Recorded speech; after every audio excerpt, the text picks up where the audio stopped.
ഇന്നലെ അതായത് വ്യാഴാഴ്ച വായനക്കാരെ തെറ്റിദ്ധരിപ്പിക്കുന്ന രീതിയിൽ ഒന്നാം പേജിൽ പരസ്യം നൽകിയതിൽ വിശദീകരണം നൽകിയിരിക്കുകയാണ് മലയാള പത്രങ്ങളായ മലയാള മനോരമയും മാതൃഭൂമിയും. 2050 പ്രസിദ്ധീകരിക്കുന്ന സാങ്കല്പിക വാർത്ത എന്ന രീതിയിൽ ഇന്നലെ മലയാളത്തിലെ ഒട്ടുമിക്ക പത്രങ്ങളിലും നൽകിയ ജെയിൻ ഡീംസ് ടു ബി യൂണിവേഴ്സിറ്റിയുടെ പരസ്യം വായനക്കാരിൽ വലിയ രീതിയിലുള്ള തെറ്റിദ്ധാരണ സൃഷ്ടിച്ചിട്ടുണ്ടായിരുന്നു. അതിൽ തന്നെ ലീഡ് ന്യൂസായി കൊടുത്തത് രാജ്യം ഡിജിറ്റൽ കറൻസിയിലേക്ക് മാറും എന്ന വാർത്തയായിരുന്നു. ഫെബ്രുവരി 1 മുതൽ രാജ്യത്തെ പണമിടപാടുകൾ മുഴുവൻ ഡിജിറ്റൽ കറൻസിയിലേക്ക് മാറുമെന്നും അന്ന് തന്നെ സമ്പൂർണ്ണ നോട്ട് നിരോധനം നിലവിൽ വരും എന്നുമായിരുന്നു വാർത്തയിൽ പറയുന്നത്.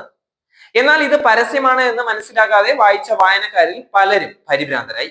മനോരമ പത്രത്തിൽ ജെയിൻ യൂണിവേഴ്സിറ്റിയുടെ വകയായാണ് വിശദീകരണം നൽകിയിരിക്കുന്നത്. ഡിജിറ്റൽ കറൻസിയെ കുറിച്ചുള്ള വാർത്തയെക്കുറിച്ച് ചില വായനക്കാർ പ്രതികരിച്ചിരുന്നുവെന്നും സാങ്കല്പിക വാർത്തയാണ് എന്നുള്ള മുന്നറിയിപ്പ് ചിലർ ശ്രദ്ധിച്ചിട്ടില്ലായിരുന്നു എന്നുമാണ് വിശദീകരണത്തിൽ പറയുന്നത്.